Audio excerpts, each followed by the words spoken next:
Hello, Adam Eason here again, and welcome to the Variation Station, where we learn how music works by taking it apart and transforming it into something new.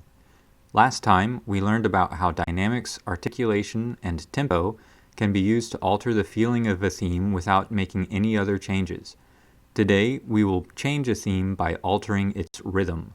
For this video, I'm going to make the assumption that you understand the basics of European rhythmic notation, meter, and how to count beats.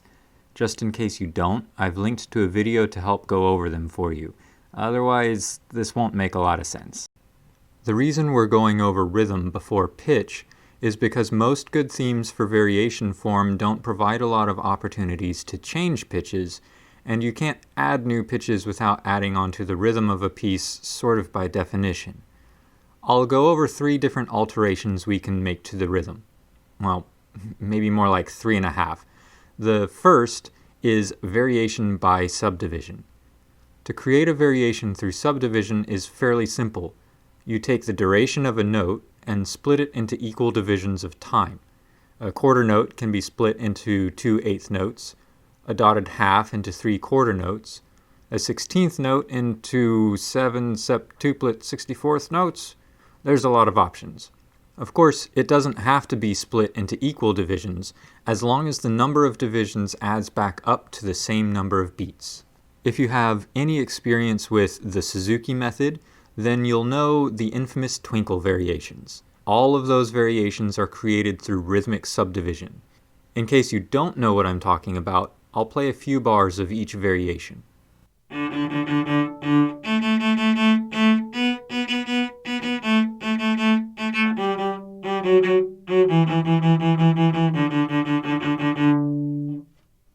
For a more sophisticated look at variation by subdivision, check out Mozart's 12 variations on the same melody, known to him as, pardon my French, À vous dirai-je maman.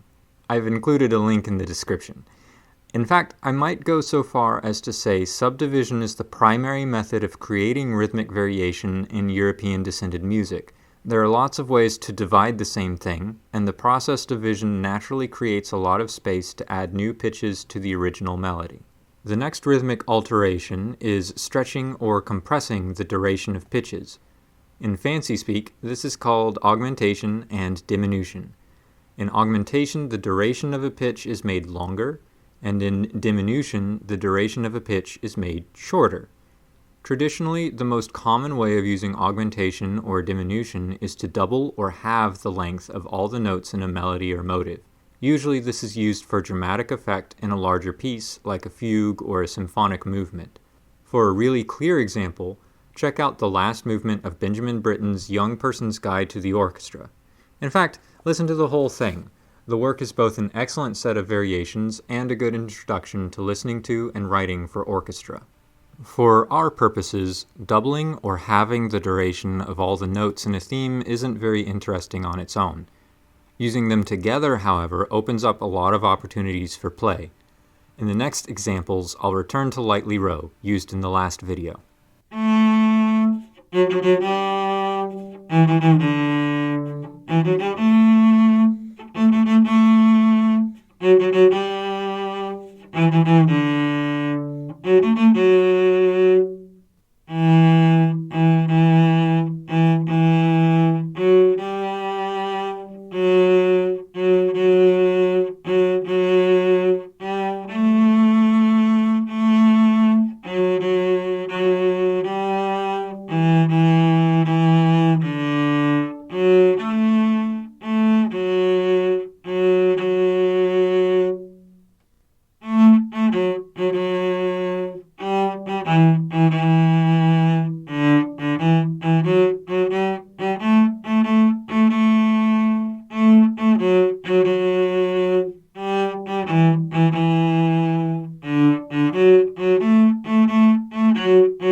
I want to make a note about that last variation.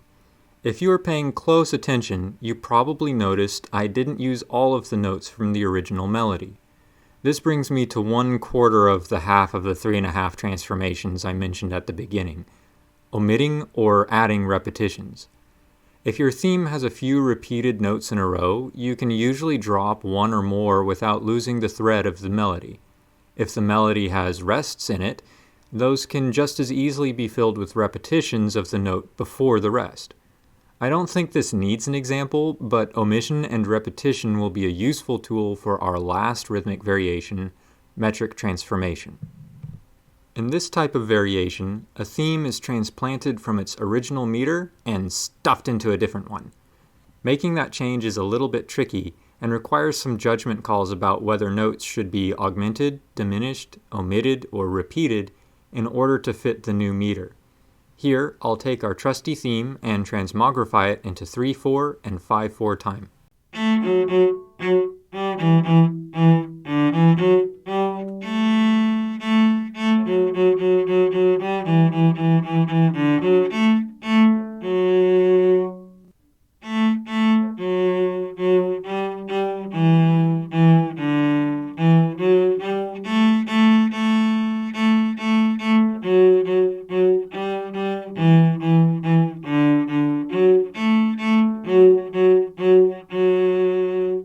This is a good time to bring up the other 1/4 of the half of the 3.5 transformations. Melodies can sometimes be shifted to start on a different place in the meter for interesting effect. This can have a dramatic impact on the feel of a melody, particularly when combined with subdivision. Here's an example of what I mean.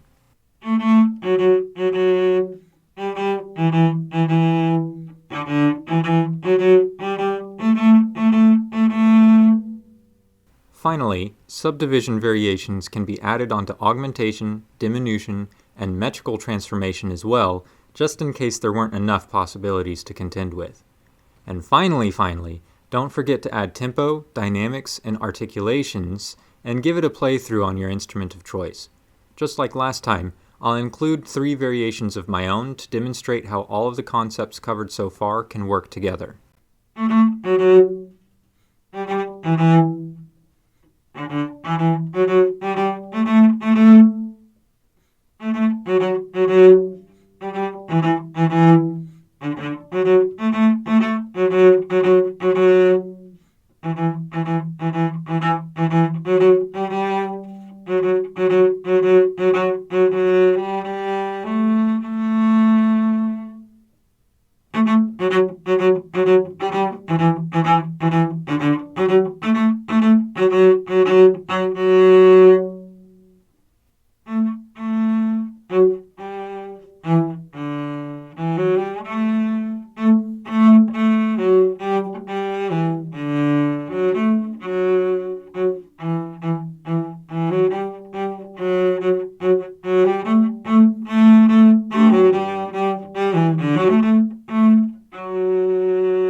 There's a lot you can do with rhythm, like a lot.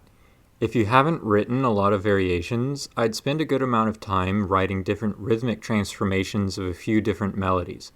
It's not an exaggeration to say variation form is impossible without rhythmic variation.